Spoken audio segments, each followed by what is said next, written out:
the mind that never stops talking. This will quiet the endless chatter in your mind in a way nothing else has. What you are about to hear has helped millions escape the exhaustion of overthinking, and it works differently than any technique you've tried before. Your mind won't stop. Even now, as you try to rest, it's talking, planning tomorrow, replaying today, analyzing what you said, what they meant, what could go wrong, what you should do differently next time. An endless stream of commentary that never pauses, never rests, never gives you a moment of true quiet. You've tried to stop it. You've tried meditation apps and breathing exercises and telling yourself to just relax. But the harder you try to quiet your mind, the louder it seems to get. The more you fight thoughts, the more they multiply. You're not alone in this. The Buddha himself spoke of the monkey mind that swings from branch to branch, thought to thought, never settling, never still. But here's what the ancient teachers understood that changes everything. The problem isn't the thoughts themselves, it's what you're doing with them. In the next hour, you'll discover why your mind won't stop talking. Not through more techniques to practice or mental discipline to master, but through stories that show you what's actually happening beneath all that noise. How to let your exhausted mind finally rest. Get comfortable now. Let your body settle completely.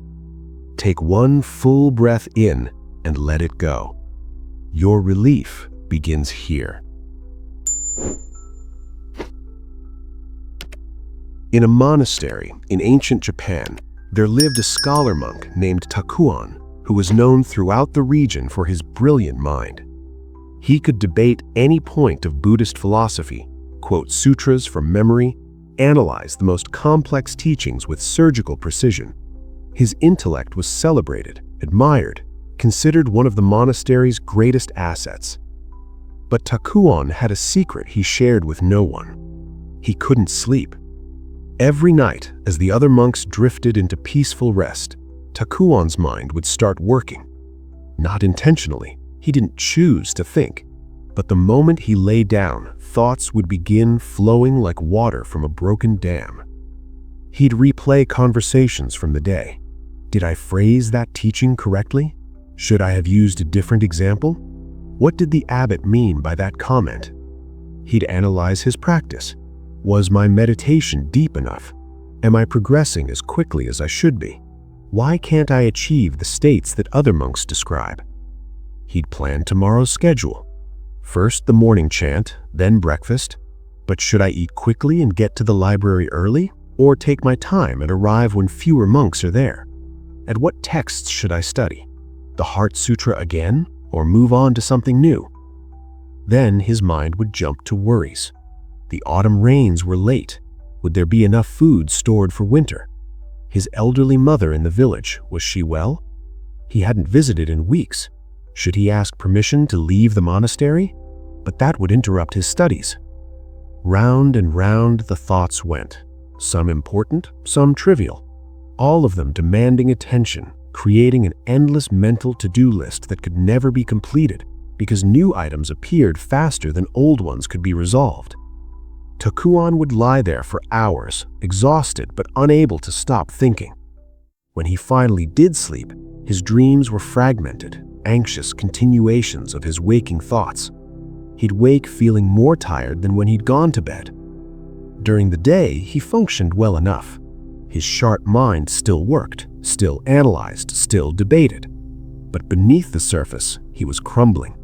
The constant thinking was wearing him down like water wearing away stone. He felt perpetually on edge, unable to relax for a moment. One morning, after another sleepless night, Takuan was sitting in the meditation hall.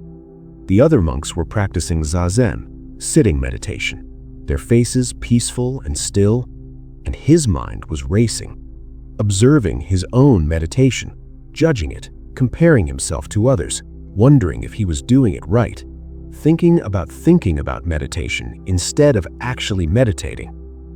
The senior teacher, Master Hakuin, noticed. After the session ended, he called Takuan aside. "You look exhausted," Master Hakuin said. Takuan bowed. "I'm fine, Master." "Your body may be here, but your mind is somewhere else. Always somewhere else. Even now, you're thinking about what I might say next, planning your response, analyzing this conversation while it's still happening." Takuan felt exposed, seen. He'd worked so hard to hide his struggle, and the master had noticed immediately. "Master," he said quietly, "I can't stop thinking.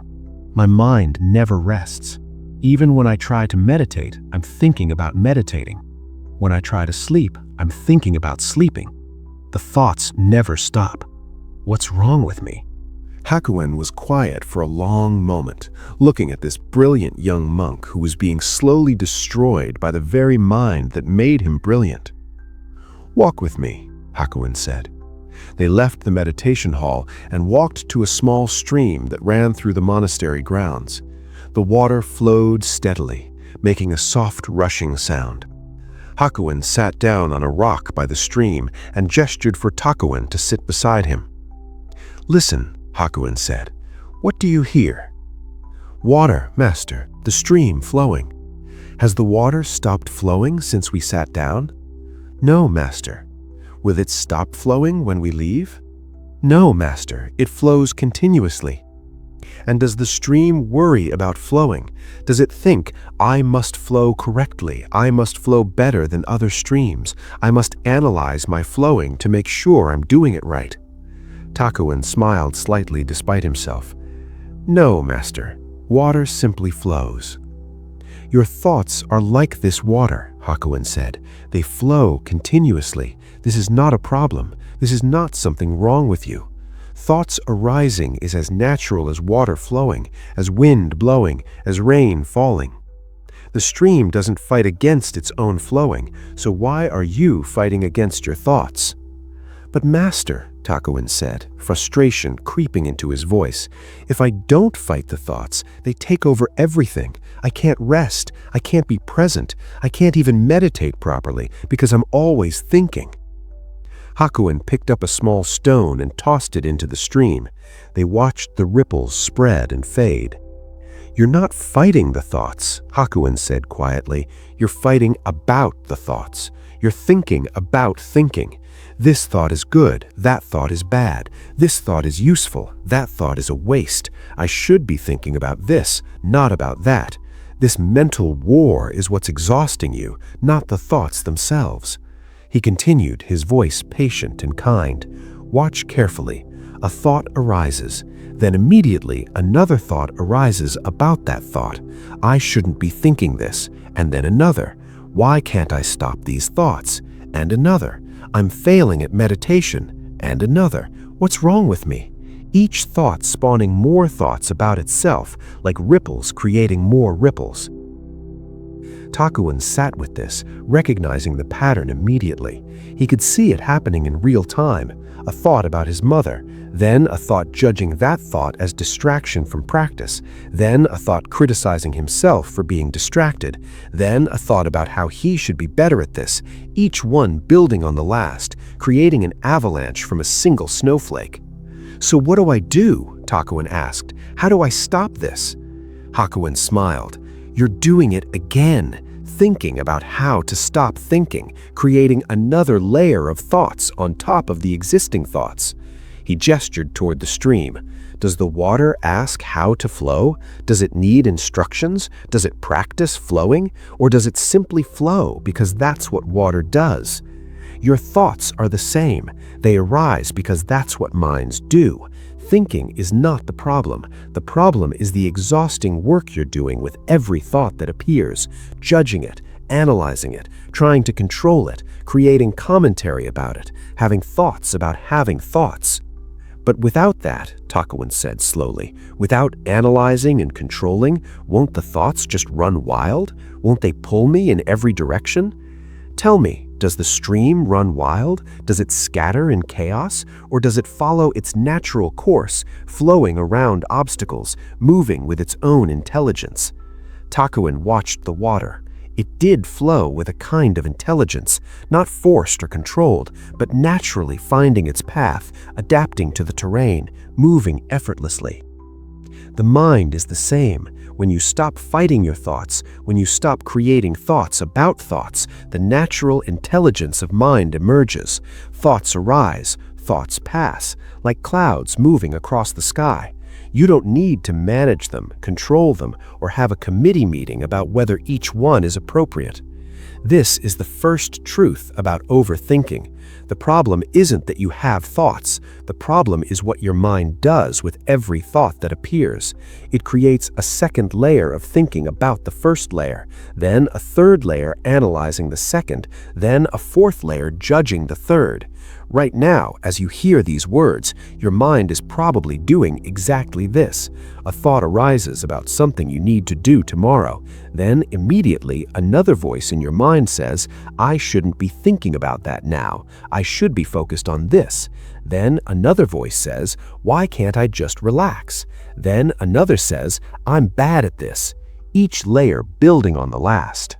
This is what the Buddha called the proliferation of thoughts. One simple thought multiplying into a tangled web of mental activity, each strand creating more strands until you're exhausted from the sheer complexity of your own thinking. Your mind has become like takawans, not just thinking, but thinking about thinking. Not just having thoughts, but having opinions about every thought. Not just experiencing, but constantly monitoring and judging the experience. The Buddha taught, when a thought of hatred arises, note thought of hatred. When a thought of longing arises, note thought of longing. This is clear comprehension. Notice what he's not saying. He's not saying, when a thought of hatred arises, fight it, suppress it, replace it with a better thought.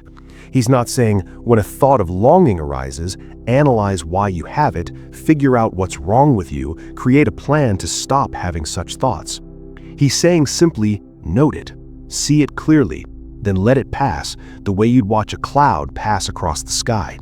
But your exhausted mind can't do this simple thing anymore, because you've learned to have a relationship with every thought, a complicated, exhausting relationship that requires constant attention and maintenance. A thought about work arises, immediately you're in relationship with it. Is this thought productive or wasteful? Should I be thinking about work right now or focusing on relaxation? If I'm thinking about work, does that mean I'm a workaholic? Should I be working on work-life balance? Am I relaxing enough? How does my thinking about work compare to how other people think about work? The original thought was simple, just work. But you've built an entire mental architecture around it, creating dozens of additional thoughts, each one demanding attention, each one spawning more thoughts. Takawan sat by that stream for a long time with Master Hakuin, just sitting, listening to water flow. And gradually, he began to notice something. Thoughts still arose. His mind hadn't stopped thinking, but he was beginning to see them differently, not as problems to solve or enemies to fight, just as events happening, like the water flowing, like wind moving through bamboo. A thought about his mother would arise, and instead of immediately creating 10 more thoughts about whether he should be thinking about his mother, whether he was a bad son, whether he should visit, whether he was too attached to family, he just noticed it. Thought about mother, passing, like a cloud. A thought about tomorrow's schedule would arise, and instead of spinning out into anxiety about planning, he just noticed. Thought about schedule, passing, moving on. The thoughts didn't stop, but the exhausting commentary about thoughts began to quiet. And in that quieting, he felt something he hadn't felt in months. Space, breathing room, a moment of rest between one thought and the next. Hakuin finally spoke. The mind that never stops talking isn't the problem. It's the mind that talks about its talking, that thinks about its thinking, that exhausts itself trying to manage what needs no management. Tonight, when you lie down, thoughts will arise. This is certain, but don't fight them. Don't try to stop them. Don't create a second layer of thinking about whether you're thinking too much. Just let thoughts be thoughts, like water flowing, like wind blowing, natural, not needing your management or approval. That night, Takawan did as his teacher suggested. He lay down and thoughts arose, planning, worrying, analyzing. But when the secondary layer tried to form, when his mind tried to create thoughts about the thoughts, he remembered the stream, just flowing, just passing. He didn't sleep perfectly. Old habits don't disappear in a single night. But for the first time in months, he felt moments of actual rest.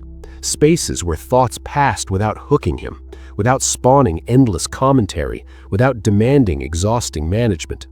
The mind that never stops talking isn't your enemy. It's just a mind being a mind, doing what minds do.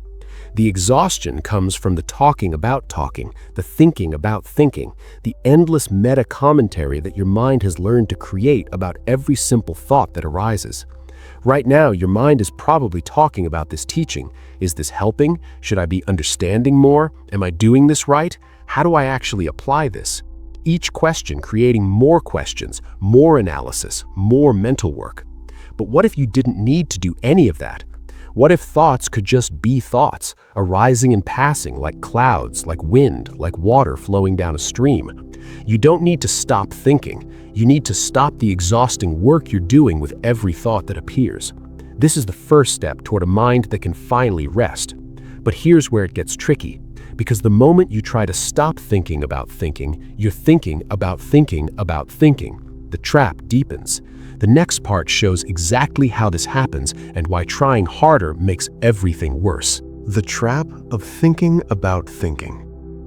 Your mind has been setting traps for itself, and the more you try to escape, the deeper you fall.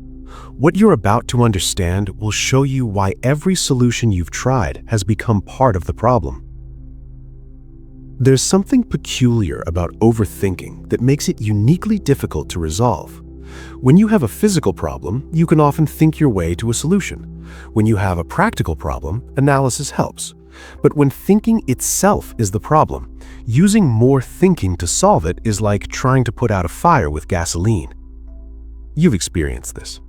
You notice you're overthinking, so you think about how to stop overthinking. You read articles about quieting your mind, which gives you more thoughts about mind quieting. You try meditation, then spend hours thinking about whether you're meditating correctly. Each solution becomes another layer of the problem.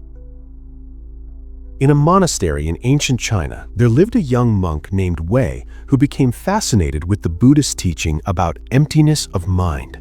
He'd heard the masters speak of it, a state of consciousness free from the endless chatter of thought, pure awareness without mental content. It sounded like exactly what he needed. Wei had always been an anxious person. His mind ran constantly, churning through worries and plans and analysis. When he heard about emptiness of mind, he thought, this is it. This is what I've been missing. If I can achieve this state, all my mental suffering will end. So he set out to empty his mind. He would sit in meditation and try to stop his thoughts. A thought would arise and he'd push it away. No thinking, he'd tell himself. Empty mind, empty mind. But of course, empty mind is itself a thought, and no thinking is a thought about thinking. So he was trying to empty his mind by filling it with thoughts about emptiness. A thought about his mother would arise. He'd notice it and think, that's a thought. I shouldn't have thoughts. I'm trying to empty my mind, which created more thoughts than the original simple thought about his mother. This went on for weeks. He'd sit in meditation, fighting his thoughts, creating elaborate mental strategies for not thinking, analyzing why he was still thinking when he was trying not to think. His mind became more active, more exhausted, more tangled than ever before. One day, frustrated beyond measure, Wei went to the senior monk, Master Huangbo, and confessed his struggle. Master, he said, barely containing his frustration, I've been practicing emptiness of mind for 6 weeks, but my mind isn't empty. It's fuller than ever. Every time I try to stop thinking, I end up thinking more. I'm thinking about not thinking, analyzing my thoughts, judging my mental content, creating strategies to empty my mind. It's exhausting. What am I doing wrong? Huangbo looked at him with gentle amusement. Tell me, when you try to empty your mind, what are you using to empty it? Wei frowned. I use my mind, I suppose. Exactly, Huangbo said. You're using the mind to empty the mind. You're thinking about not thinking. Do you see the problem? Wei felt something shift. He did see it. He'd been caught in an impossible loop, using the very thing he was trying to quiet as the tool to create quiet. It's like this, Huangbo continued. He walked over to a bucket of water sitting in the courtyard. Imagine this water is your mind, and imagine you want the water to be perfectly still, no ripples, completely calm. He dropped a pebble in the bucket. Ripples spread across the surface. Each ripple is a thought. Now you want to stop the ripples, so what do? You drop another pebble representing your intention to stop thinking, but that creates more ripples, so you drop another pebble trying to control the ripples. More ripples. Another pebble analyzing why there are still ripples. More ripples still. Wei watched as Huangbo dropped pebble after pebble into the water, each one creating more disturbance, the water becoming more and more agitated. You're creating more mental activity in your attempt to create less mental activity. Every effort to empty your mind is another thought. Every technique you apply is more thinking. Every analysis of why it's not working is additional mental content. So what do? Wei asked desperately. Just accept that my mind will always be chaotic? Watch, Huangbo said simply. He stopped dropping pebbles. They both stood there, watching the water. The ripples continued for a while, then, gradually, naturally, they began to settle. Without any intervention, without any technique, the water returned to stillness on its own. The mind is like this water, Huangbo said quietly. Left alone, without constant interference, it naturally settles, but you can't force it to settle. You can't think it into stillness. You can only stop adding more disturbance. This is the trap that's been exhausting you. Every time you notice you're overthinking, you start thinking about your overthinking. Every time you catch yourself analyzing, you analyze your tendency to analyze. Every time you observe your mind being busy, you create more mental busyness through the observation. Your mind has learned to monitor itself, and that monitoring creates a second layer of mental activity. Then you monitor the monitoring, creating a third layer. Then you judge whether the monitoring is effective, creating a fourth layer. Each one requiring energy, attention, mental bandwidth. Right now, as you listen to these words, part of your mind is probably monitoring whether you're understanding correctly. Another part is judging whether this is helpful. Another part is planning how to apply this. Another part is noticing the other parts and commenting on them. Layers upon layers of mental activity, all trying to solve the problem of too much mental activity. The Buddha spoke about this when he taught about right effort. He said that wrong effort in meditation is like a man trying to make a fire by rubbing two wet sticks together. He rubs harder and harder, more and more intensely, but the sticks are wet. No fire comes, only exhaustion. Right effort, he said, is like understanding that the sticks are wet and allowing them to dry before attempting to make fire. It's recognizing when your approach itself is creating the problem. In your case, the wet stick is using thinking to stop thinking, using mental effort to create mental stillness, using the mind to fix the mind. It can't work, not because you're doing it wrong, but because the method itself is fundamentally flawed. Wei spent weeks with this teaching, learning to recognize the trap as it was happening. A thought would arise. He'd notice it. Then immediately another thought would form. I'm noticing thoughts. That's good. I'm being mindful. Then another. Wait, am I being mindful or just thinking about being mindful? Then another. This is getting complicated. Maybe I should try a different approach. Then another. Why can't I get this right? Each time he'd catch himself adding more pebbles to the water. And gradually he learned something counterintuitive. He learned to do less. Not to do nothing, but to stop the doing that was creating more disturbance. Stop the thinking about thinking. Stop the monitoring of monitoring. Stop the analysis of analysis. A thought would arise. He'd notice it. And then, nothing. No commentary about whether he should be having that thought.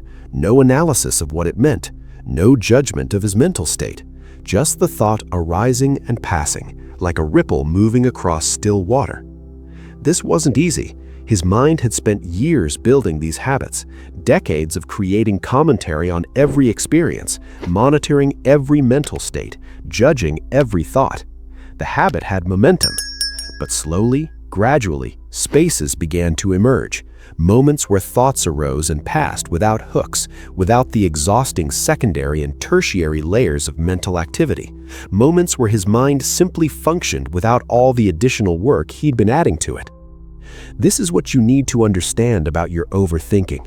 It's not that you think too much, it's that you think about thinking. You analyze your analysis, you monitor your monitoring, you create elaborate mental structures on top of simple mental events. A thought about work arises, simple, direct, but then you think about that thought. Should I be thinking about work right now? I'm supposed to be relaxing. Why can't I relax? What's wrong with me that I can't stop thinking about work? Other people probably can relax easily. I'm probably broken somehow. Maybe I need therapy, or maybe I just need better boundaries. Should I set better boundaries? The original thought was 6 letters, work, but you've built a skyscraper of additional thoughts on top of it, each one requiring energy, each one creating more mental exhaustion. The Buddha taught about this when he described the second arrow. He said that when you're struck by an arrow, it hurts, but then you have a choice. You can let the pain be what it is, or you can shoot yourself with a second arrow by thinking about the pain, creating stories about what it means, judging yourself for feeling it, analyzing why it happened, worrying about whether it will happen again. The first arrow is the thought. The second arrow is all your thinking about the thought, and most of your suffering comes from the second arrow, not the first. Right now, you have thoughts arising. This is the first arrow, natural, unavoidable, part of being human. But then you're shooting yourself with second arrows constantly. I shouldn't be thinking this. I should be more present. Why can't I control my mind better? Other people probably don't overthink like this. Each second arrow creates more pain than the original thought, and each one is optional. Not easy to stop, but optional nonetheless. Master Huang Bo gave Wei a practice that sounds almost too simple to work. For the next week, he said, don't try to empty your mind. Don't try to stop thinking. Don't try to achieve any special state. Just notice when you're adding the second layer, when you're thinking about thinking. When you catch yourself doing it, silently say, second layer, and return to whatever you were doing. That's it? Wei asked. I don't try to change it or fix it? Trying to change it is adding another layer, Huang Bo said with a smile. Just notice, just name it. Let awareness see what the mind is doing. This alone begins to untangle the knot. Wei practiced this. A thought about his aging parents would arise. Then the second layer would start forming. I should visit them more. I'm a bad son. I'm too focused on my practice. But if I leave the monastery, I'll fall behind in my studies. Why is this so hard? He'd catch himself and think simply, second layer. Not judging it, not trying to stop it, just recognizing it for what it was. Additional mental activity about the original mental activity. Gradually, something remarkable happened. The recognition itself began to interrupt the pattern, not forcefully, but naturally. Like bringing light into a dark room doesn't fight the darkness, it just makes the darkness impossible. When he clearly saw that he was thinking about thinking, the thinking about thinking would often just stop. Not because he made it stop, but because the clear seeing itself revealed how exhausting and unnecessary it was. This is the way out of the trap. Not through more technique, more effort, more mental strategies, but through clear seeing of what you're actually doing. Seeing how you're using thought to fight thought. Seeing how you're creating the problem in your attempt to solve it. Your overthinking isn't a moral failing. It's not something wrong with you. It's a habit pattern your mind has learned. And like all habit patterns, it perpetuates itself through unawareness. The moment you clearly see it happening, that seeing itself begins to dissolve it. But there's another layer to this that makes it even more complex. Because the mind doesn't just think about thinking, it watches itself. It monitors its own processes. And this watcher, this internal observer, has become the very thing that prevents you from ever fully being present. What you're about to understand will show you how awareness itself can become a trap. You've noticed this even if you haven't named it. There's a split in your experience. part of you is living life and another part is watching you live it. Part of you is having thoughts and another part is monitoring those thoughts. Part of you is feeling emotions and another part is evaluating whether those emotions are appropriate. It's exhausting because you're never fully anywhere. You're always divided, part engaged, part observing, part doing, part monitoring, part experiencing, part checking to make sure the experience is acceptable. In a temple in Korea, there lived a monk named Ji-hoon who developed this split to an extreme degree. He'd been practicing meditation seriously for 5 years. He'd read all the books about mindfulness, about being present, about observing your thoughts without judgment. And he'd become very good at it. Too good. So good that the observer had taken over his entire life. When he ate breakfast, part of him was eating, but a larger part was watching himself eat, observing the chewing, noting the sensations, checking whether he was mindful enough of the eating, judging whether he was present or distracted, creating mental notes about his level of presence during the meal. When he walked, part of him was walking, but most of him was monitoring the walking. Is my posture correct? Am I breathing properly? Am I too tense, too relaxed? Am I walking mindfully or just going through the motions? When he spoke with other monks, part of him engaged in conversation, but another part watched his words, judged his tone, analyzed whether he was being compassionate enough, present enough, wise enough. He was never fully in the conversation because he was too busy monitoring his performance in the conversation. This constant monitoring had a quality of vigilance that never relaxed, like a security guard who never takes a break, never stops scanning for threats, never trusts that things might be okay without constant surveillance. Jihan was exhausted, but he didn't understand why. He was doing everything the teaching said. He was being mindful, he was observing his thoughts, he was monitoring his mental states, he was practicing presence. So why did he feel more anxious, more tense, more exhausted than before he'd started practicing? One evening, after the final meditation session, Jihan approached his teacher, Master Sung San, with this question. "Master," he said, "I practice mindfulness constantly. I observe my thoughts, I monitor my states, I check my presence throughout the day. But instead of feeling more peaceful, I feel more anxious. Instead of feeling more free, I feel trapped.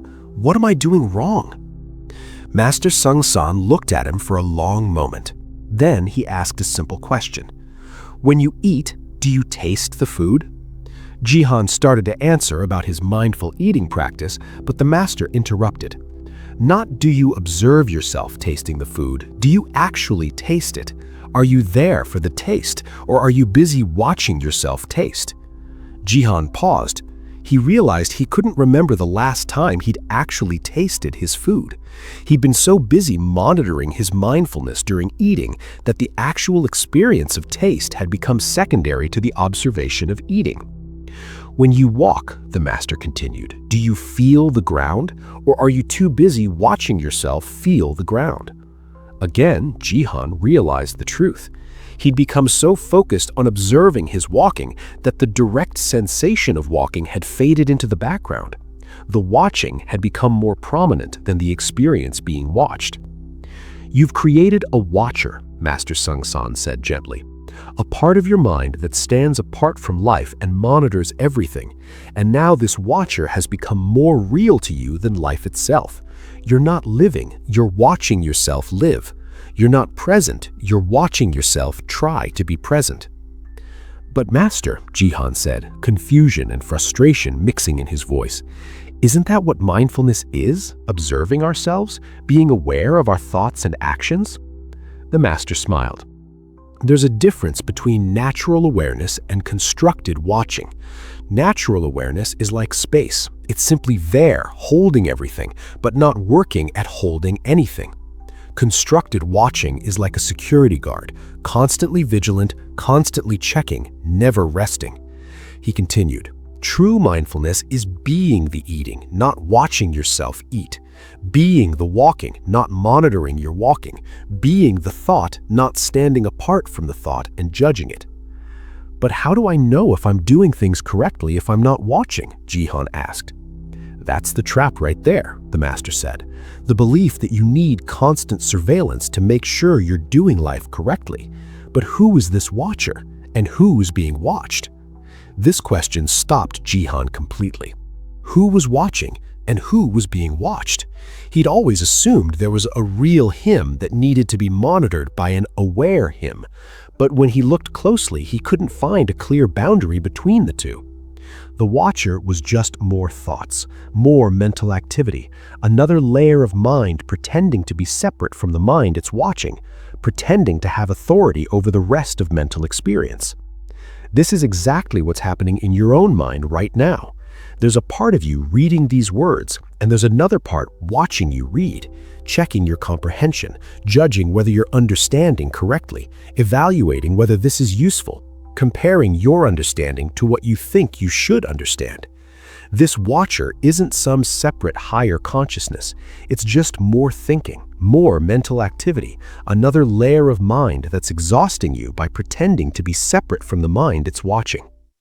The Buddha taught about this when he spoke of non-self. He pointed out that we constantly create this sense of an observer, a watcher, a self that stands apart from experience. But when you look closely, you can never actually find this watcher. It's always just more experience happening. The thought, "I'm watching my thoughts," is itself just another thought. The sense of being an observer is itself just another experience being observed. There's no actual separate watcher, just the habit of mind splitting itself and pretending one part is watching the other. But this habit is deeply ingrained.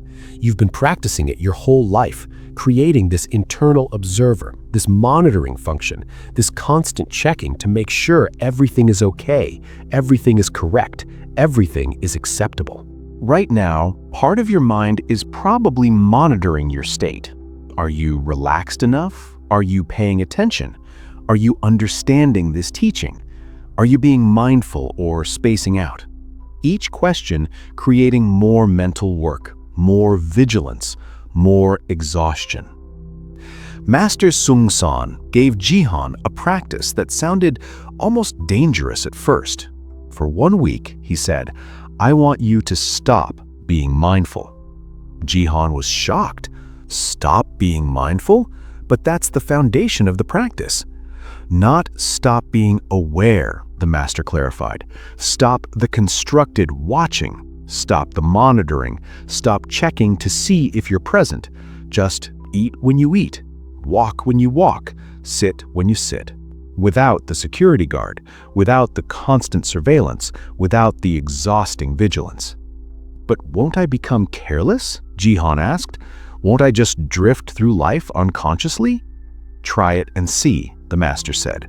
Trust that awareness doesn't need to be forced or maintained or monitored. Trust that you can be present without constantly checking to make sure you're present. This terrified Jihan. His entire practice had been built on this watching, this monitoring, this constant vigilance. Without it, he felt like he might fall apart, become unconscious, lose all the progress he'd made. But he trusted his teacher, so he tried. The first day was disorienting. He'd sit down to eat breakfast and the impulse to watch himself eat would arise. He'd notice it and let it pass. Then he'd just eat, just taste, just chew, just experience. At first it felt wrong, like he was doing something incorrectly, like he was being careless or unconscious. But gradually something else emerged. He tasted his food for the first time in years, really tasted it. Not the watched taste, not the observed flavor, but the direct, immediate experience of taste itself. It was more vivid, more present, more real than anything his watching had ever provided. He walked, and without the monitor checking his every step, he felt his feet on the ground with a directness he'd forgotten was possible. The walking became simpler, more whole, less divided. He sat in meditation, and without the constant surveillance of his mental state, something relaxed. Not that his mind became perfectly still, but the exhausting effort of watching the mind eased. Thoughts still arose, but without the secondary layer of monitoring each thought, judging each state, constantly checking the quality of the meditation. By the end of the week, Jihan felt more rested than he had in years. The constant vigilance had been burning enormous amounts of energy. The security guard had been on duty 24/7, never taking a break, never trusting that things might be okay without constant surveillance. And when the watching stopped, awareness didn't disappear. It was still there, but it was natural awareness, not constructed watching. It was space holding everything, not a guard monitoring everything. It was presence without the exhausting work of checking to make sure presence was happening correctly. This is what you need to understand about your overthinking. Much of it comes from this watcher, this internal observer that never rests. It's monitoring your mental states, checking your emotional responses, judging your thoughts, evaluating your level of presence, comparing your current state to some ideal state. And all of this watching is exhausting because you're essentially trying to be in two places at once, living life and watching yourself live it, having experiences and monitoring those experiences, being present and checking to make sure you're present enough. The Buddha taught, in the seen, there is only the seen. In the heard, only the heard. In the sensed, only the sensed. Not in the seen, there is the seeing and the watching of the seeing. Just the seeing. Direct, immediate, undivided. This doesn't mean becoming unconscious or careless. Natural awareness is always present. You don't need to construct a watcher to make sure you're aware. Awareness is simply there, natural, effortless, complete. But then your mind adds the watcher. Am I understanding this correctly? Am I paying attention well enough? Am I being mindful or am I spacing out? And suddenly you're divided, part reading, part watching the reading, part present, part checking the level of presence. What would it be like to simply read, simply be present, simply experience without the exhausting split of watching yourself experience? This is the freedom that emerges when the watcher steps back. Not unconsciousness, but undivided consciousness. Not carelessness, but wholeness. Not spacing out, but being fully here without the exhausting work of checking to make sure you're fully here. But if watching creates division and thinking about thinking creates loops, what's the alternative? How does a mind function when it's not constantly monitoring and analyzing itself? The next part shows you something that's been flowing effortlessly all along without any of your management. What the river teaches about thoughts. There's a force in nature that never overthinks. It moves with perfect intelligence yet uses no analysis. It solves every problem it meets, yet makes no plans. What you're about to learn from water will change how you relate to your own thinking. Somewhere in your body right now, blood is flowing through your veins. Your heart is pumping without you telling it how many times per minute. Your lungs are breathing without you calculating the optimal oxygen intake. Your digestive system is processing food according to complex chemical reactions you couldn't explain if your life depended on it. All of this is happening perfectly, intelligently, without any conscious thought or management from you. Your body knows how to live without your thinking mind micromanaging every function. But when it comes to your thoughts, you've convinced yourself that you need to manage everything, control the flow, decide which thoughts are acceptable and which aren't, monitor the content, judge the quality, adjust the direction, and this management is exhausting you.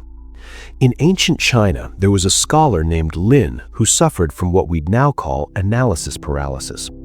He couldn't make any decision, couldn't take any action without extensive thought and deliberation. Should he study this text or that one? Should he take this path or another? Should he say this or stay silent? Every moment became an opportunity for endless analysis, and the analysis itself became something to analyze. Was he analyzing too much? Should he be more spontaneous? But how does one become spontaneous through deliberate effort? One spring, Lin traveled to visit a famous Taoist hermit who lived in the mountains. The journey took him through beautiful countryside, past streams and forests, meadows and peaks. but Lin barely noticed the beauty.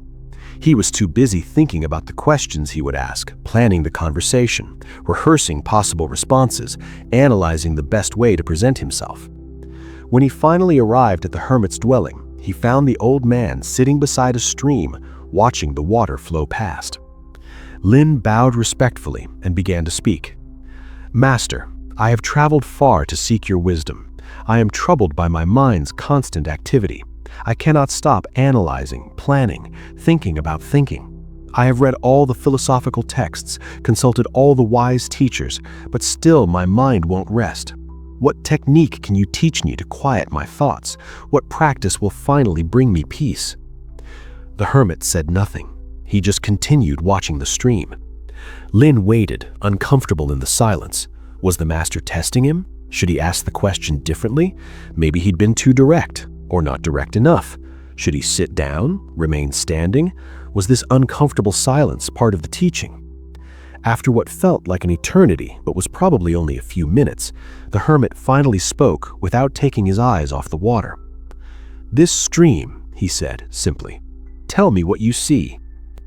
Lin looked at the stream, trying to discern what the master wanted him to see. "I see water, master, flowing over rocks, moving downstream." "Does the water think about flowing?" asked the hermit. "No, master, water simply flows." "Does it plan its route? Does it analyze the best path? Does it hesitate at each rock, wondering whether to go left or right?" "No, master." "Does it judge itself? Think, I'm not flowing well enough, I should flow more like that other stream?" "No, master." "Does it worry about where it's been or where it's going? Does it regret the path it took 5 li upstream? Does it anxiously anticipate the obstacles ahead?" "No, master. Water just flows." "And yet," the hermit said, turning to look at Lin for the first time, "despite no planning, no analysis, no thinking, the water always finds its way. It moves around obstacles effortlessly. It follows the natural path. It never gets stuck wondering which way to go. How does it do this without thought?" Lin stood there, watching the stream with new attention. The water did move with perfect intelligence. When it met a rock, it flowed around it, not through thought, through natural responsiveness. When the path split, it took both routes without deliberation. When it encountered resistance, it yielded without effort. "Your thoughts are like this water," the hermit continued. "They flow naturally according to conditions. A sound triggers a thought, a memory surfaces, a plan forms. These thoughts arise the way water flows, responding to the landscape of your life. But you," he said, looking directly at Lin now, "you're standing in the stream trying to control the water, trying to push it this way or that, trying to make it flow correctly, trying to stop it when you think it's going the wrong way. You've convinced yourself that water needs your management to flow properly." Lin felt the truth of this. He'd been treating his thoughts like something that needed constant management, constant control, constant intervention to make sure they were flowing correctly. "But master," Lin said, "thoughts aren't just water. Some thoughts are harmful, destructive, painful. Surely we must control those, direct the mind away from unwholesome thinking." The hermit picked up a dead leaf floating in the stream. "This leaf is dead, rotting. The water carries it along with everything else. Does the water refuse to carry things you judge as bad? Does it analyze each object and decide which ones are worthy of being carried?" "No," Lin admitted. "The water accepts everything," the hermit said, "clean and dirty, beautiful and ugly, wanted and unwanted. It carries all of it without resistance, without judgment, without exhausting itself trying to carry only the good things." He let the leaf float back into the stream. "Your mind can be the same. Thoughts arise, pleasant and unpleasant, wise and foolish, beautiful and ugly. They all flow through. You don't need to stand in the stream trying to catch the ones you like and push away the ones you don't. That's exhausting. That's what's wearing you out." "But then what do I do?" Lin asked. "Just let any thought arise? Just accept everything? What about cultivation of mind, development of wisdom, letting go of harmful patterns?" "Watch the water more closely," the hermit said. "Does it hold on to anything? Even when it carries something, is it grasping it?" Lin watched. The water carried leaves, sticks, sediment, but it wasn't holding on to any of it. Everything moved through. Nothing got stuck. The water didn't attach to what it carried. "This is the difference," the hermit explained. "The water carries everything but grasps nothing. Your mind can do the same. Thoughts arise and pass, some pleasant, some unpleasant, some wise, some foolish. They all flow through. You don't need to grab the ones you like or push away the ones you don't. Just let them flow." This teaching goes against everything you've been taught about managing your mind. You've learned that you need to control your thoughts, direct them towards wholesome content, avoid negative thinking, replace bad thoughts with good ones. But the hermit was pointing to something different, not passive acceptance of harmful patterns, not careless indulgence in destructive thinking, but a more fundamental understanding of how thoughts actually work. Thoughts arise according to conditions, the same way water flows according to the landscape. You don't create them through will any more than you create the weather. They emerge from countless causes, past experiences, present circumstances, biological states, environmental triggers. A vast web of conditions that your conscious mind isn't aware of and couldn't control even if it tried. But your thinking mind has convinced itself that it should be controlling all of this, that you should be managing which thoughts arise, how long they stay, where they go. And this impossible task exhausts you. Right now, thoughts are flowing through your awareness, some about these words, some about your day, some about nothing in particular. They're arising and passing like water flowing downstream. But part of your mind is trying to manage this flow, trying to make sure you're thinking the right thoughts, trying to control the content, trying to direct the stream. What would happen if you stopped? Not stopped thinking, that's impossible and unnecessary, but stopped trying to control the thinking, stopped standing in the stream trying to manage the flow. The Buddha taught about this when he spoke of thoughts as visitors. He said, "Thoughts are like guests coming to your house. You don't need to invite them or push them away. Simply recognize each guest as they arrive, let them stay as long as they stay, and watch them leave when they leave." This isn't passivity. It's recognizing that thoughts have their own nature, their own flow, their own intelligence that doesn't require your constant management. Lin stayed with the hermit for several weeks, spending hours each day sitting by the stream, learning to see his thoughts the way he saw the water, arising from conditions, flowing according to their nature, passing without need for management. A worry about his aging mother would arise. Instead of grabbing it, analyzing it, creating elaborate plans around it, he'd watch it the way he watched a leaf floating past, present, then passing, real but not requiring his intervention to make it flow correctly. A judgmental thought about another person would surface. Instead of pushing it away in shame or holding on to it in righteousness, he'd let it pass like any other thought, a temporary formation, arising from conditions, passing when conditions changed. A flash of insight about a text he'd been studying would appear. Instead of grasping it desperately, trying to hold on to it, analyze it, make sure he didn't forget it, he'd let it flow through, trusting that if it was genuinely useful, it would return when needed. This wasn't easy at first.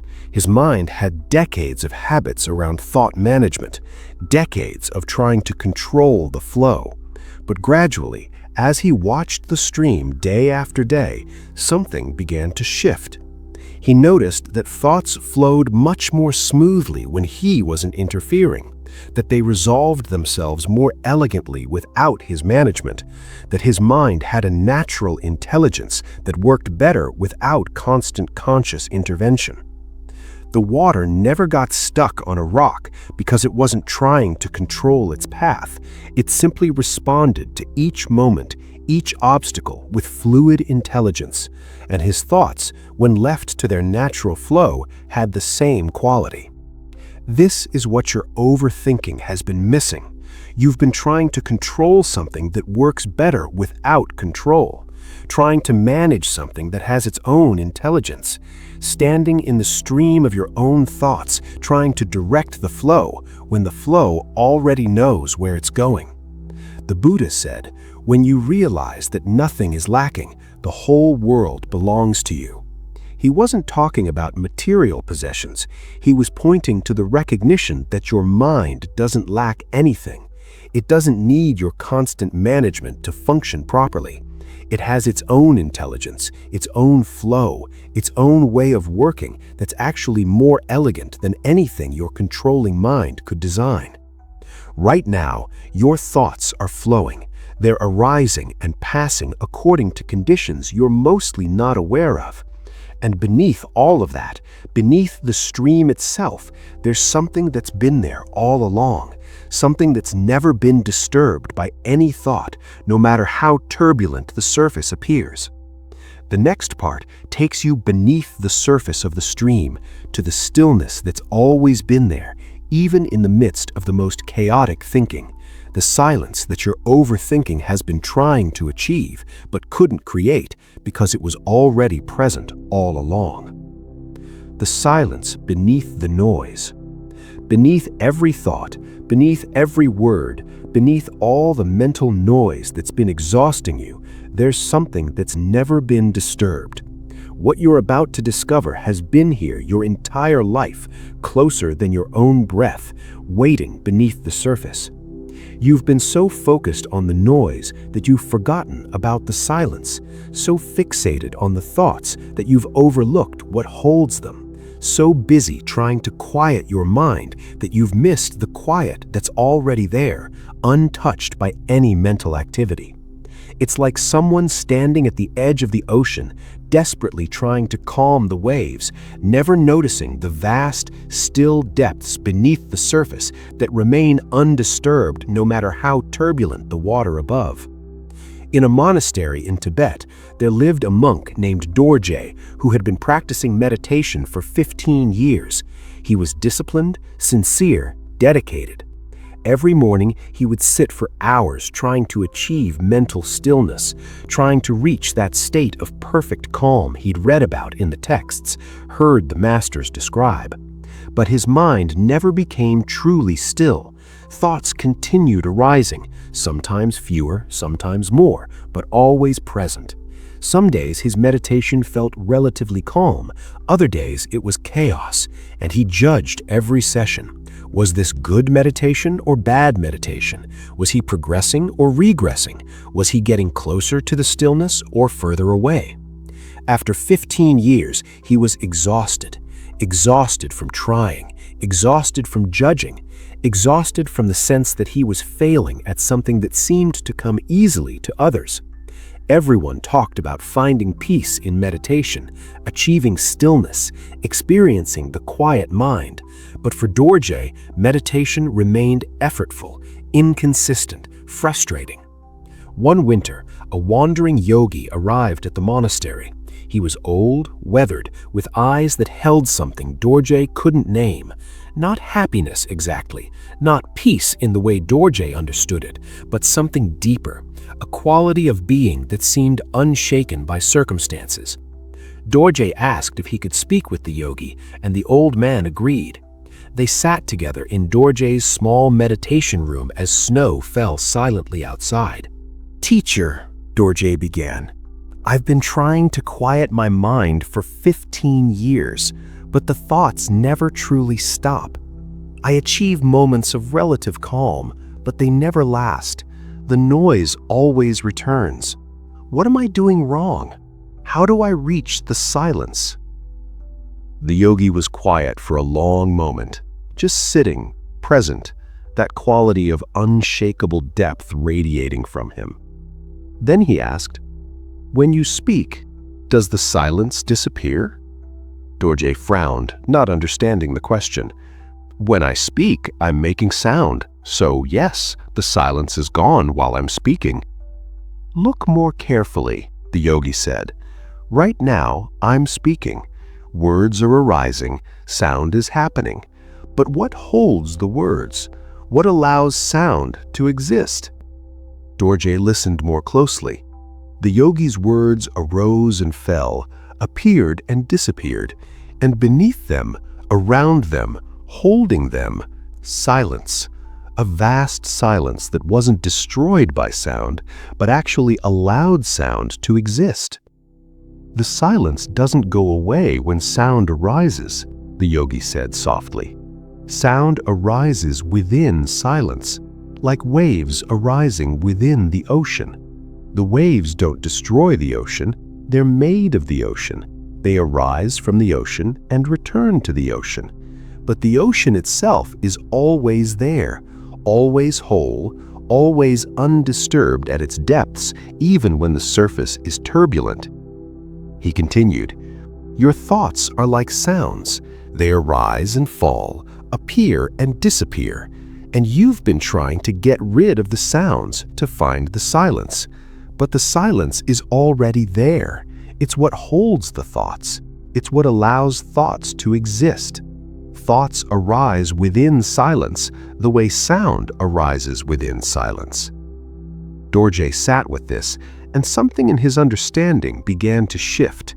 He'd been trying to create silence by eliminating thoughts. But what if silence wasn't the absence of thoughts?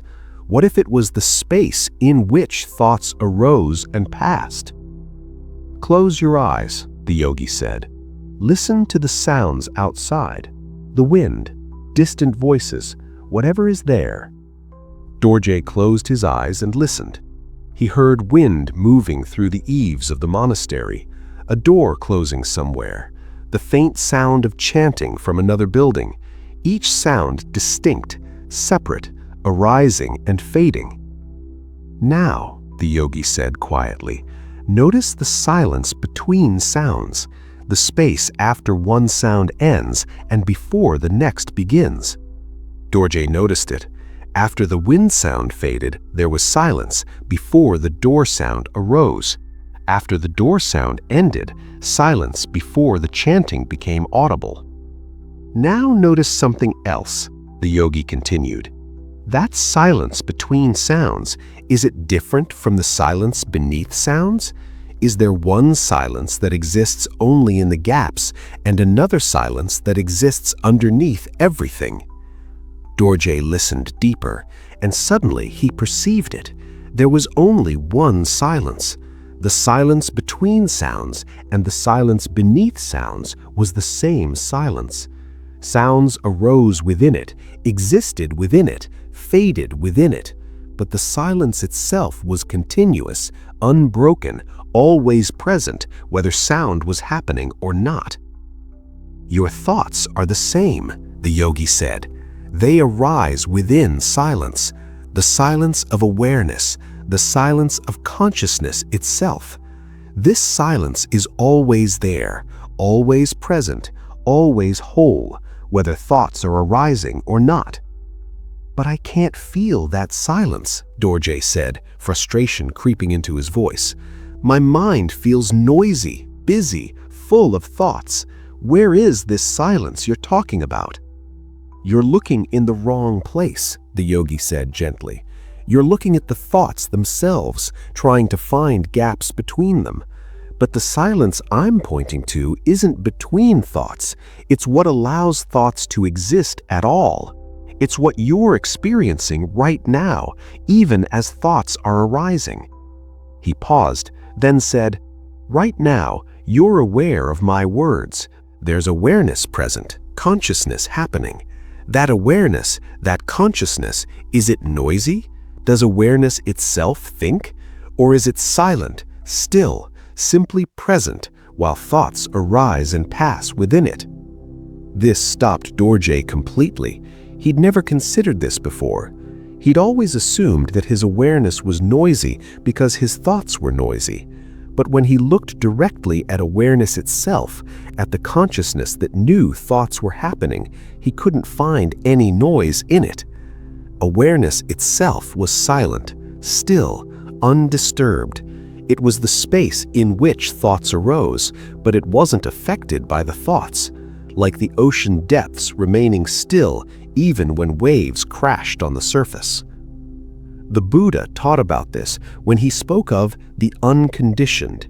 He pointed to something that isn't created by causes and conditions, something that doesn't come into being and pass away. Not thoughts which arise and pass, not states of mind which change constantly, but awareness itself, consciousness itself, which is simply present, unchanging, untouched by whatever appears within it. This silence isn't something you achieve. It's not a state you reach after enough meditation. It's not the absence of thoughts that you finally accomplish after years of practice. It's what's already here, what's always been here, what's here right now, even as you hear these words, even as thoughts arise and pass. Your thinking mind has been trying to create this silence by eliminating thoughts, trying to reach stillness by forcing mental activity to stop. But that's like trying to create the ocean by eliminating waves. The ocean isn't created by removing waves. The ocean is what waves arise within. Silence isn't created by removing thoughts. Silence is what thoughts arise within. Right now, even as your mind generates thoughts about these words, questions about whether you're understanding correctly, commentary about what this means, awareness itself remains silent, still, undisturbed, like the depths of the ocean remaining calm even as storms rage on the surface. Dorji spent the next several weeks not trying to quiet his thoughts, but learning to recognize the silence that was already present beneath them. A thought would arise, and instead of trying to stop it, he'd notice the silence it arose within, the stillness of awareness itself that remained unchanged whether the thought was present or not. It was like learning to feel the ocean beneath the waves. The waves kept coming, but he wasn't focused on them anymore. He was resting in the depths, where stillness had always been present, where no wave had ever reached, where calm had never been disturbed. This changed everything, because he stopped trying to create something that was already there, stopped exhausting himself trying to achieve what had never been absent, stopped judging his meditation based on how many thoughts arose, because he recognized that beneath all the thoughts, the silence remained constant. The Buddha once said, "There is, monks, an unborn, unbecome, unmade, unconditioned. If there were not this unborn, unbecome, unmade, unconditioned, there would be no escape from what is born, become, made, and conditioned."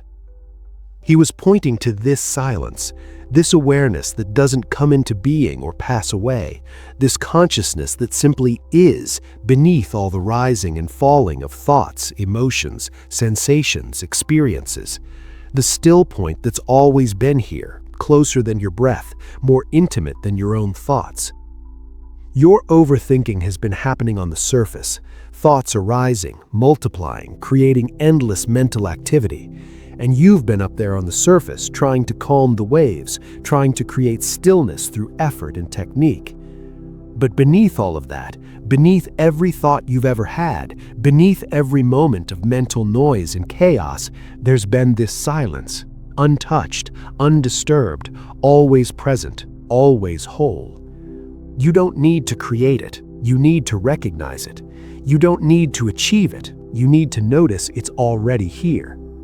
Right now, as thoughts arise about these words, as your mind generates commentary and questions and analysis, awareness itself remains silent. The consciousness that knows thoughts are happening isn't made of thought, it's made of silence. And this silence has never been disturbed by any thought, no matter how loud or persistent or overwhelming the thinking has seemed. This is the secret your overthinking has been missing. You've been trying to win a battle against thoughts, but there's no battle. There's just the surface activity of thinking and the silent depths of awareness that remain untouched by any mental activity. When you recognize this, something profound shifts. Not that thoughts stop arising, but that you're no longer identified with the surface turbulence. You're resting in the depths, where silence has always been present, where peace has never been disturbed, where your true nature has remained constant through every moment of mental chaos. But recognizing the silence is only part of the liberation, because your mind has another habit that's been exhausting you, the habit of grasping, holding on to thoughts, trying to keep the ones you like and push away the ones you don't. The next part shows you what freedom looks like when the hands finally open. How empty hands hold everything. There's a paradox at the heart of your overthinking. The tighter you grip, the more slips away. The more you try to hold on to understanding, the more confused you become. What you're about to learn about empty hands will transform your relationship with every thought.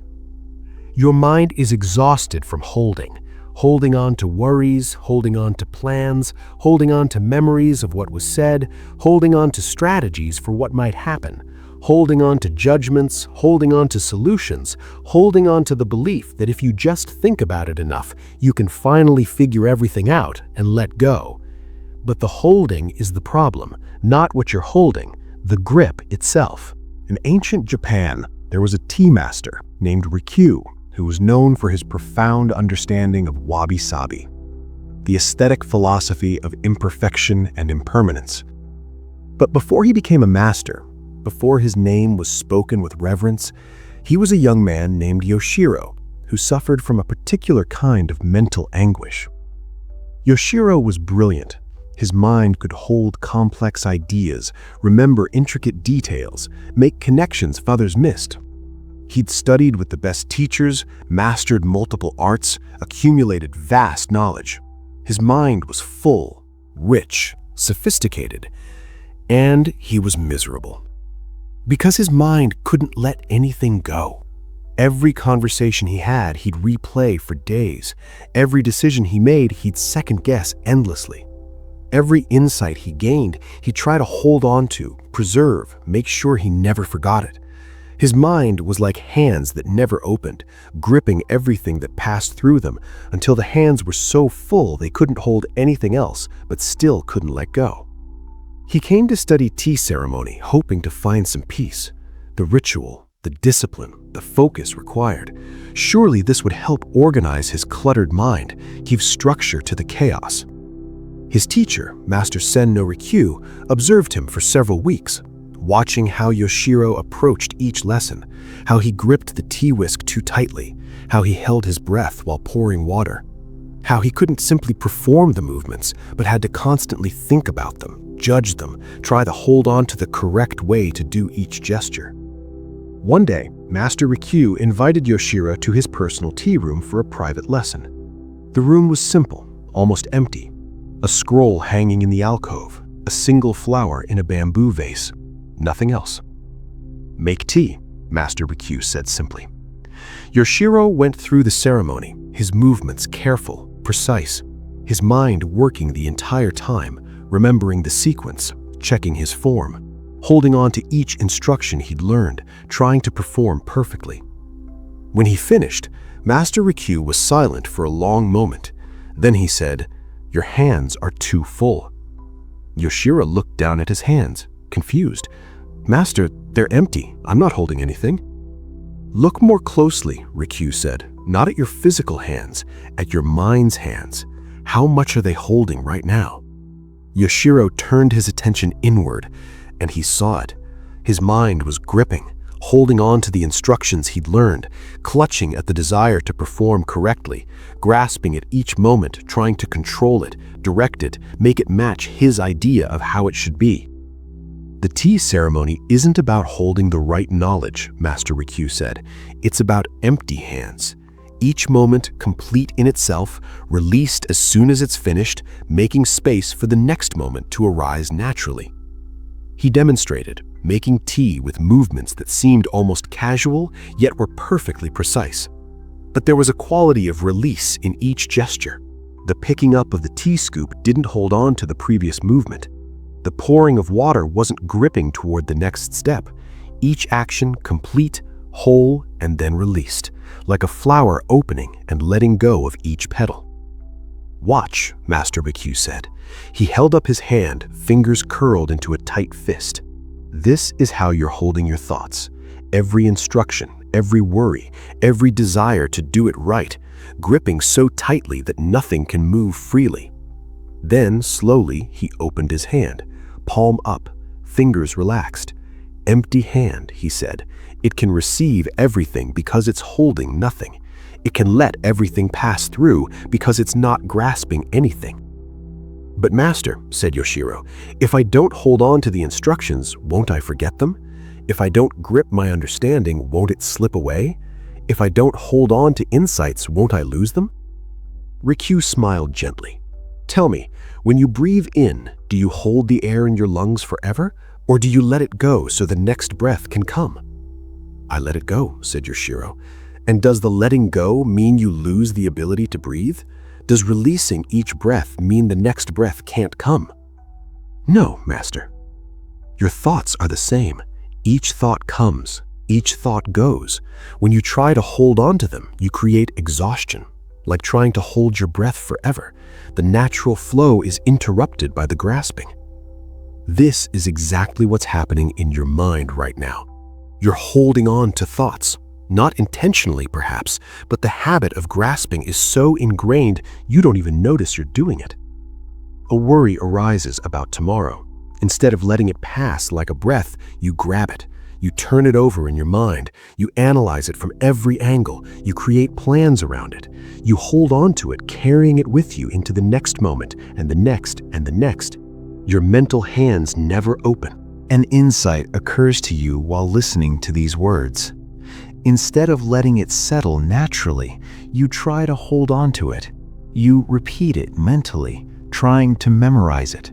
You create associations so you won't forget. You grip it tightly, afraid that if you let go, the understanding will disappear. Your mental hands never release. A judgment about yourself forms. "I'm not good at this. I'm too distracted. I'm doing this wrong." Instead of letting it pass like every other thought, you hold on to it. You build identity around it. You create stories that reinforce it. You carry it forward, this judgment becoming part of how you define yourself. Your mental hands never empty. The Buddha taught about this when he spoke of letting go, but we misunderstand what he meant. We think letting go is something we do, an action we take, a decision we make. I will now let go of this thought. But that's still doing something, still holding on to the idea of letting go, still grasping at the concept of non-grasping. Real letting go is more like opening your hand, not forcing the hand open, not prying the fingers apart, just allowing the grip to relax, allowing what you're holding to rest in an open palm rather than a clenched fist. Master Ryuku gave Yoshiro a practice that sounded strange at first. For 1 week, he said, practice catching falling leaves, but the moment a leaf touches your hand, let it go. Don't hold it even for a second. Just touch and release. Touch and release. But why? Yoshiro asked. What's the point of catching something just to let it go immediately? Because your mind needs to learn the feeling of not holding, he said. It needs to experience that you can receive something fully, touch it completely, and then release it without loss, that the empty hand is actually more capable than the full one. Yoshiro spent hours each day in the garden, watching leaves fall, catching them gently, releasing them immediately. At first, it felt pointless, strange, but gradually something began to shift in his understanding. He noticed that when his hand was empty, he could catch the next leaf easily. When his hand was full, holding previous leaves, new leaves fell past him uncaught. The empty hand was actually more capable, more responsive, more present. He began to see the parallel with his thoughts. When his mind held on to previous thoughts, gripping them, carrying them forward, he couldn't be fully present for new thoughts, new moments, new experiences. His mental hands were too full to receive anything new. But when he learned to catch and release, touch, and let go, his mind became more spacious, more capable, more alive. Each thought could arise fully, be experienced completely, and then pass naturally, making space for whatever came next. This wasn't suppression. He didn't push thoughts away. That would just be another form of doing something with them. He simply allowed them to rest in open hands rather than clenched fists, to be held lightly, if at all, to pass through naturally, the way breath passes through lungs. The Buddha once held up a flower and said, "Suppose someone gave you a beautiful flower. You'd hold it gently, wouldn't you? Not so tightly that you crushed it, not so loosely that you dropped it. Just resting in your palm, appreciated but not possessed." Your thoughts can be the same, he taught, arising, resting in awareness, passing on, not crushed by rejection, not dropped through inattention, not possessed through grasping, just allowed to be what they are, temporary formations arising and passing in the space of consciousness. Right now, notice what your mental hands are holding. Maybe you're gripping on to confusion, trying to figure this out, holding on to the need to understand. Maybe you're grasping at calm, trying to hold on to any moment of peace. Maybe you're clutching worry about tomorrow, or regret about yesterday, or judgment about yourself. What would it feel like to simply open your hands, not to throw these things away, not to push them out, just to let them rest in an open palm, still present but not possessed, still seen but not gripped? This is one of the deepest freedoms available to human consciousness, the freedom of empty hands. Not empty because nothing comes, but empty because nothing is held. Everything passes through, thoughts, emotions, sensations, experiences, all of it arising, resting briefly, passing on, and the hands remain empty, capable of receiving everything because they're holding nothing.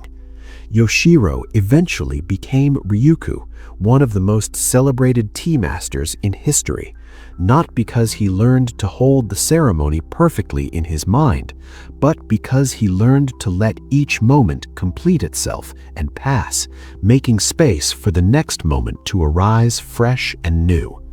His tea ceremony became famous for its naturalness, its flowing quality, its sense of being fully present without effort or strain, because he learned what empty hands could hold, which was everything, precisely because they held nothing.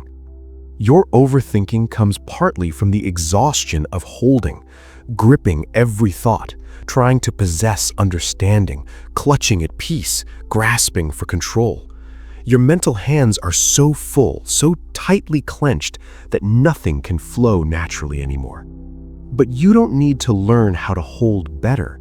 You need to learn how to hold less, how to let the grip relax, how to allow thoughts to rest in open palms rather than clenched fists.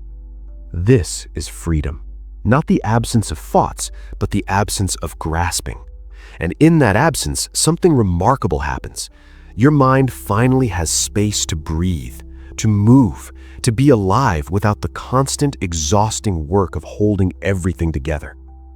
But what does this actually look like in daily life, when you're not in meditation or learning philosophy, but living your actual life with all its demands and complications?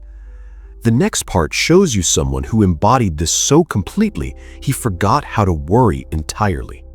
The monk who forgot how to worry. There's a way of being in the world that your overthinking mind has forgotten was possible, a way of engaging fully with life without the exhausting commentary running constantly in the background. What you're about to hear is not a story about someone who transcended life's difficulties, but someone who forgot how to make them into problems. You think worry is necessary. You think without the constant mental planning and analyzing and preparing for problems, everything would fall apart.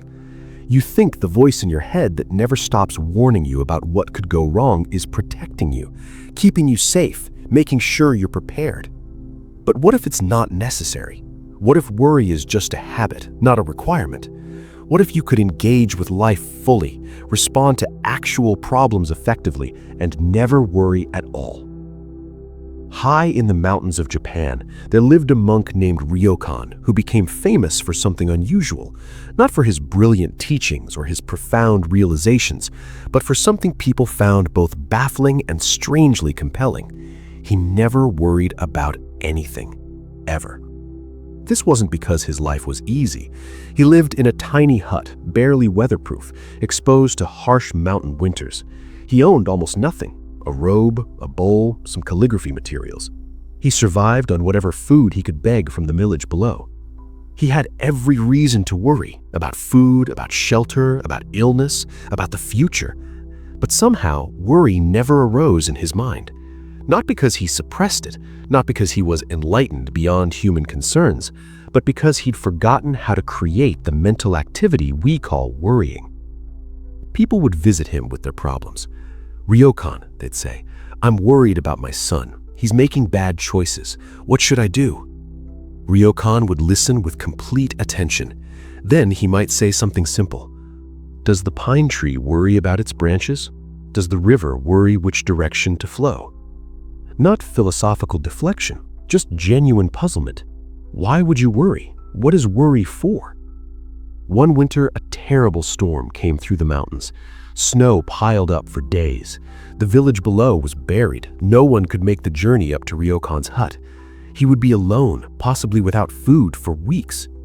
The villagers worried about him terribly. Some wanted to attempt the dangerous trek to bring him supplies. Others argued it was too risky. They debated, they fretted, they stayed up nights thinking about whether Ryokan was cold, hungry, maybe even dead. When the snow finally cleared and they made it to his hut, they found Ryokan sitting by his small fire, writing a poem about the beauty of snow. He was thin, obviously hadn't eaten much, but he was completely at peace. "Ryokan," they exclaimed, "we were so worried about you. How did you survive? Weren't you afraid?" He looked at them with genuine curiosity. "Afraid of what?" he asked. "The snow came, I stayed inside. I ate the rice I had. When the rice was gone, I didn't eat. Now you're here with food, so I'll eat again. What is there to worry about?" "But weren't you cold?" they pressed. "Weren't you thinking about what would happen if the snow didn't stop? What if no one could reach you?" Ryokan smiled gently. "I was cold, yes, so I added more wood to the fire. When the wood ran out, I wore more clothes. When it got very cold, I did exercises to stay warm. Why would I think about the snow not stopping? It either stops or it doesn't. Thinking about it doesn't change the snow." This baffled the villagers. How could he not worry? Wasn't worry natural? Wasn't it necessary? Wasn't he being irresponsible by not worrying about his situation? But Ryokan wasn't being irresponsible. He responded to actual problems effectively. When he was cold, he made fire. When food ran out, he ate less. When the hut leaked, he patched it. He addressed real situations as they arose. What he didn't do was create imaginary problems through thinking. He didn't lie awake wondering what would happen if the winter lasted longer than usual. He didn't spend mental energy planning for every possible difficulty. He didn't create worst-case scenarios and then try to prepare for them all. He lived in what was actually happening, not in what might happen, and this made an enormous difference in his mental state. The Buddha taught about this when he spoke of the two arrows. He said suffering comes in two forms. The first arrow is actual physical or emotional pain. You get sick, you feel pain. Someone you love dies, you feel grief. This is the first arrow, unavoidable, part of being alive. But then most people shoot themselves with a second arrow. They create suffering through thinking about the suffering. They worry about the pain getting worse. They imagine future problems. They replay past difficulties. They create elaborate stories about what it all means. This second arrow, the Buddha said, is optional, and it's often more painful than the first. Ryokan had somehow stopped shooting himself with second arrows. Not through tremendous discipline or spiritual attainment, he'd simply forgotten the habit of creating mental suffering on top of actual circumstances. A student once asked him, "Master Ryokan, how did you achieve such peace? What practice led you to this state of non-worry?" Ryokan laughed. "Achieve? Practice? State? I haven't achieved anything. I just stopped doing something I was doing before." "What did you stop doing?" the student asked. "I stopped creating problems that don't exist," Ryokan said simply. "Real problems I deal with. Imaginary problems I stopped making." "But how do you know which is which?" the student asked.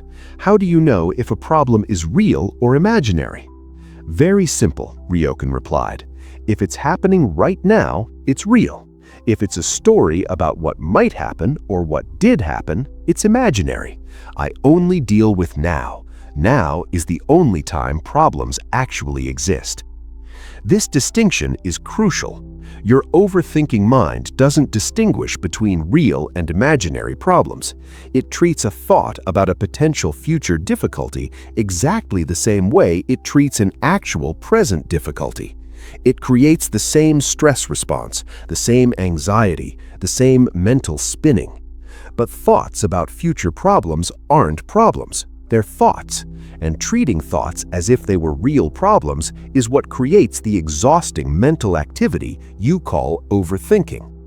Right now, in this actual moment, how many real problems do you have? Not thoughts about problems, not worries about what might happen. Actual problems, here, now, requiring immediate action. Probably very few, maybe none. Yet your mind is likely churning with concerns, worries, anxieties about dozens of things that aren't actually happening right now. This is what Ryokan stopped doing.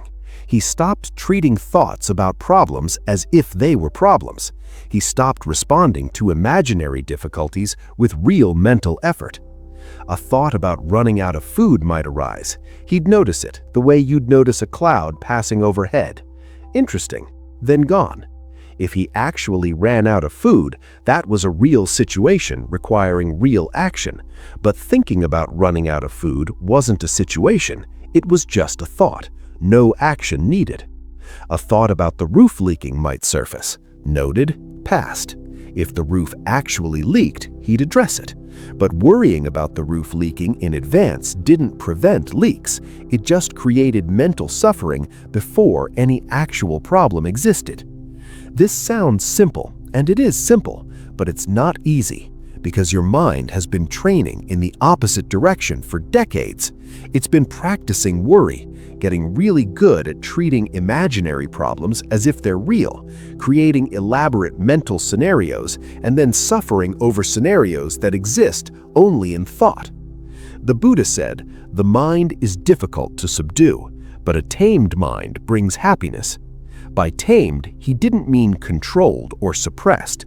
He meant a mind that's learned to distinguish between real and imaginary, between what's actually happening and what's a story about what might happen, between the first arrow and the second.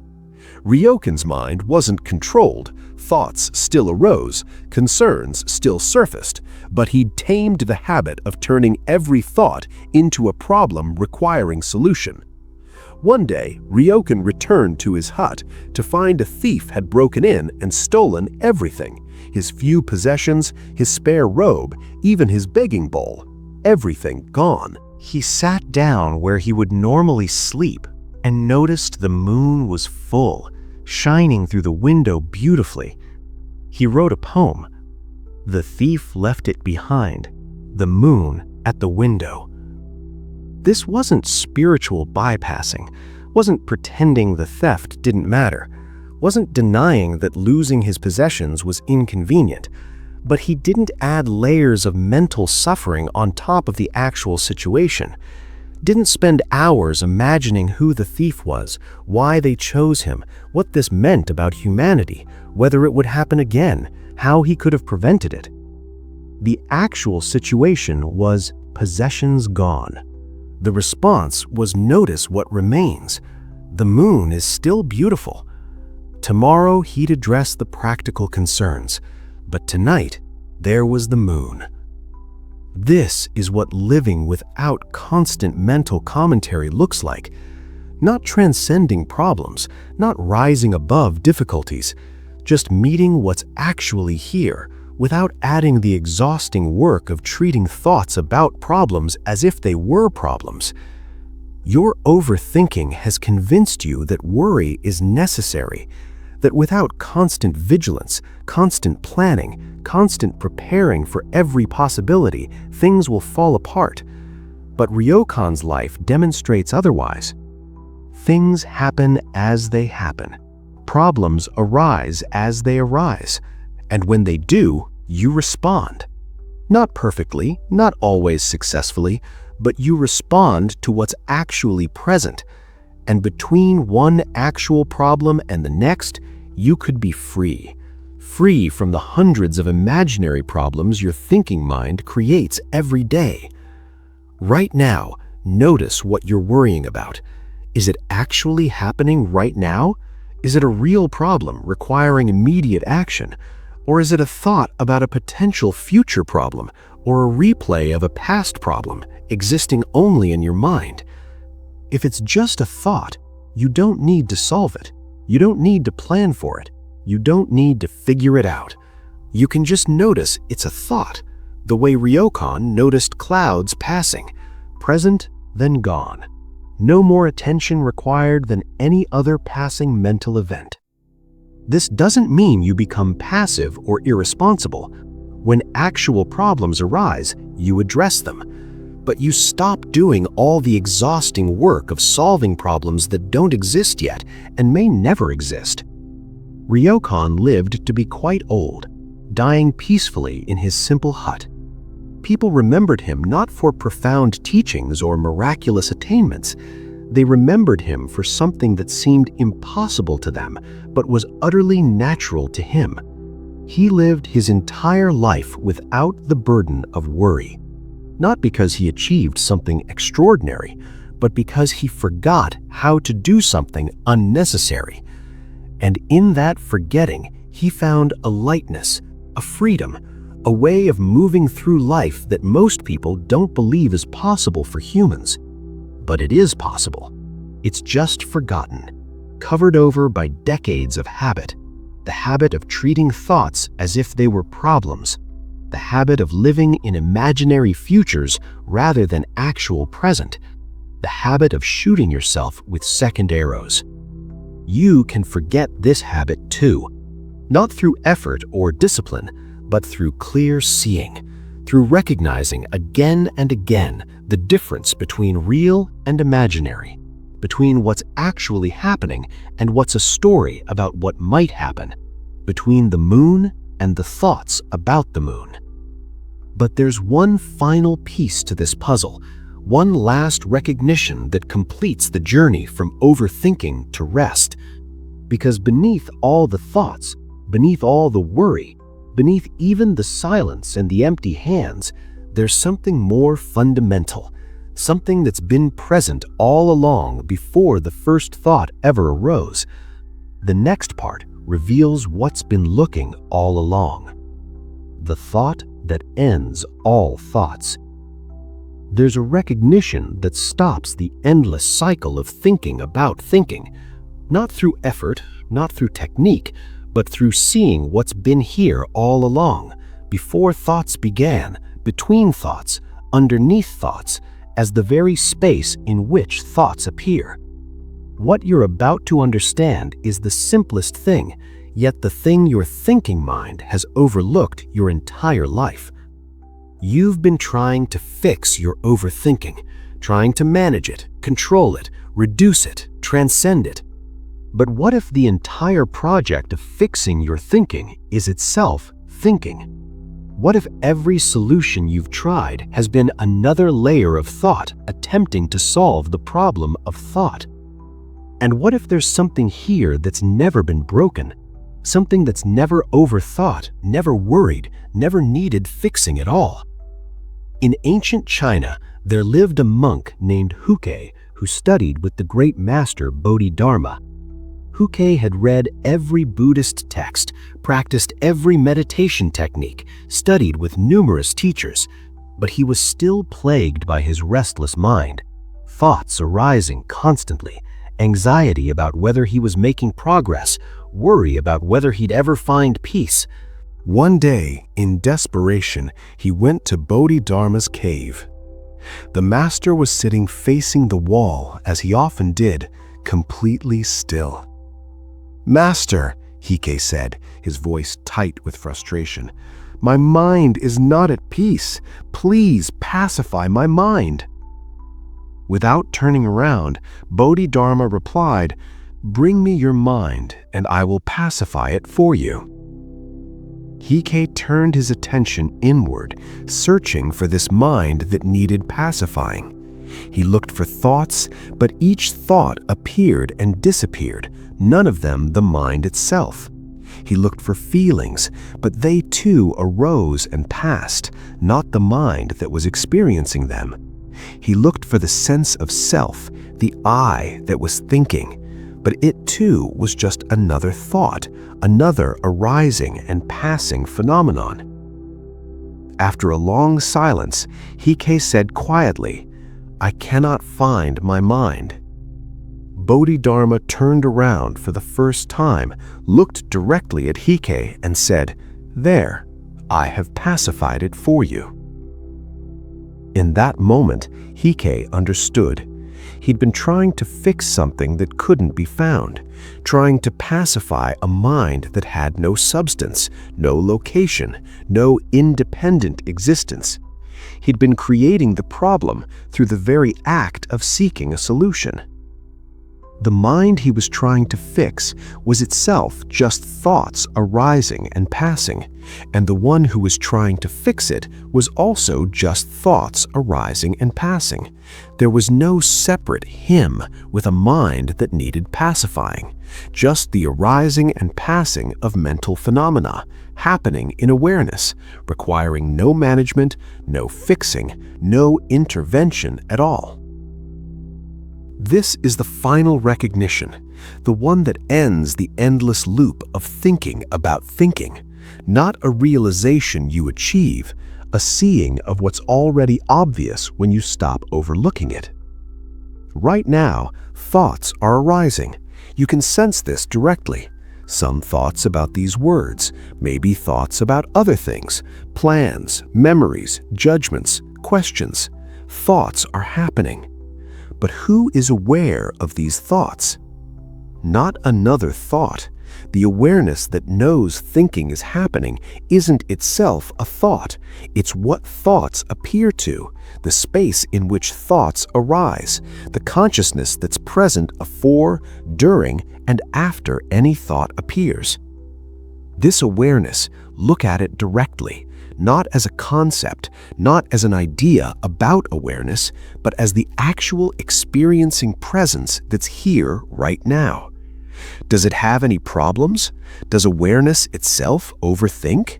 Does consciousness worry? Does the space in which thoughts appear struggle with the thoughts that appear within it? Or is it completely untouched, completely at rest, simply present, holding everything, disturbed by nothing? The Buddha pointed to this when he taught about original nature, or Buddha nature. He said every being already has this nature, not something to achieve or develop or uncover, just what you already are beneath all the thoughts about what you are. Your thinking mind has spent your entire life overlooking this because it's too simple, too obvious, too close, like trying to see your own eyes without a mirror. You've been trying to fix the thinking mind using the thinking mind, trying to solve the problem of thought with more thought, and every solution has become another layer of thinking, another thing to manage, another problem to solve. But awareness itself has never had this problem. It's been here your whole life, completely at peace, completely still, simply present, while thoughts arose and passed, while emotions came and went, while you worried and planned and overthought everything. Awareness remained, untouched, untroubled, at rest. This isn't philosophy. This isn't a concept to believe. This is directly available right now. This awareness that's reading these words, this consciousness that knows experience is happening, this is it. This is what you've been seeking. Not some special state, not some advanced realization, just this simple presence that's always been here. And it doesn't overthink. It can't overthink, because it's not thinking at all. It's what knows that thinking is happening, and that knowing is silent, still, effortless, complete. There's a famous Zen saying, "The mind that doesn't think is called the true mind." But this has been misunderstood. It doesn't mean a mind that has no thoughts. It means the awareness that knows thoughts are happening is itself not thinking. It's prior to thought. It's the space in which thought appears. And this space, this awareness, this consciousness, it's never been disturbed by any thought, no matter how turbulent the thinking, no matter how chaotic the mental activity. The awareness itself remains like space, like sky, completely unaffected by anything that appears within it. Clouds move across the sky, storms rage, lightning flashes, but the sky itself is never damaged, never troubled, never made less spacious by anything that appears within it. Your awareness is like this. Thoughts arise, multiply, create storms of mental activity. But awareness itself is never touched, never made less aware, never actually disturbed by any content that appears within it. Right now, notice this. There's thinking happening, and there's awareness of thinking happening. The thinking changes constantly, but the awareness is constant, still, present, unchanging. This is what's been overlooked. You've been so focused on the clouds, you've forgotten about the sky. So focused on the thoughts, you've forgotten about the awareness in which thoughts appear. And the awareness doesn't need fixing. It's not broken. It's not overthinking. It's not worried. It's simply here, now, as it's always been, completely at rest. This recognition is what ends the endless cycle, not through stopping thoughts. Thoughts continue arising, but through recognizing what you are is not the thoughts. You are the awareness in which thoughts appear, and this awareness has never had the problems the thoughts seem to create. Your thinking mind will try to make this complicated, will try to understand it conceptually, will try to achieve this awareness or develop it or protect it, but that's just more thinking, more clouds in the sky. The recognition itself is simple. There's awareness here. It's what's reading these words. It's what knows experience is happening. And it's already completely at peace, already free from the problems thoughts seem to create, already at rest. You don't become this awareness. You recognize you already are this awareness, have always been this awareness, will always be this awareness. And thoughts, no matter how numerous or chaotic or persistent, can't change this fundamental nature any more than clouds can change the nature of sky. A student once asked a Zen master, "What is the most important teaching?" The master replied, "Attention." The student asked, "And after attention, what is the second most important teaching?" The master replied, "Attention." "And the third?" "Attention." Not attention as concentration, not attention as effort, but the simple recognition of what's already present. The awareness that's here, the consciousness that knows experience is happening, and the presence that's been here your entire life, overlooked while you searched everywhere else for peace. It's here. It's always been here. It's what you are beneath every thought about what you are. And it's completely at rest, right now, without needing to fix anything, change anything, achieve anything, or understand anything. The overthinking happens, but you are not the overthinking. You are what knows the overthinking is happening, and what knows the overthinking is completely untouched by it. like sky untouched by clouds, like space undisturbed by anything that appears within it. This is freedom, not from thoughts, but from the belief that you are the thoughts, not from thinking, but from the identification with thinking as what you fundamentally are. You are awareness, simple, present, here, now, always. And awareness has never overthought anything. The mind that never stops talking can finally rest.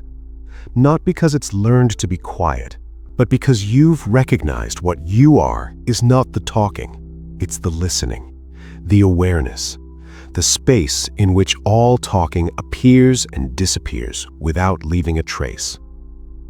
The trap of thinking about thinking can release its hold, not because you've stopped thinking about thinking, but because you've seen that the one who thinks about thinking is also just thinking. And beneath all of that, awareness remains, untangled, untrapped, free. The watcher that became a cage can dissolve, not because you've eliminated the watcher, but because you've recognized the watcher is just more watching, more content appearing in awareness, not the awareness itself. The river of thoughts can flow freely, not because you've learned to control the flow, but because you've recognized you are not the river. You are the space in which the river flows, the awareness that remains still even as water moves. The silence beneath the noise reveals itself, not as something you achieve, but as what's always been here, what's never been disturbed by noise, what holds sound and silence equally without preference. Empty hands hold everything, not because you've learned to grasp better, but because you've learned you are not the hands. You are what notices the grasping, the awareness that remains open whether hands are full or empty. The monk forgot how to worry, not through tremendous discipline, but through recognition that worry is just thinking, and what you are is the awareness in which worry appears. Awareness doesn't worry, can't worry, doesn't need to worry. And now you've recognized what ends all thoughts, not a final thought to achieve, but the awareness that's been here all along, prior to the first thought, present with every thought, remaining after the last thought, never touched by any thought, never disturbed by thinking, never broken, never needing fixing. This is you. This is what you've always been. This is what you'll always be. Not the thoughts, not the thinking, not the worry or the planning or the analyzing, but the awareness in which all of that appears, the consciousness that knows thinking is happening, the presence that remains constant through every change. Your thinking mind can finally rest, not because it's stopped thinking, but because you've recognized you are the rest. You are what's already at peace, already whole, already free.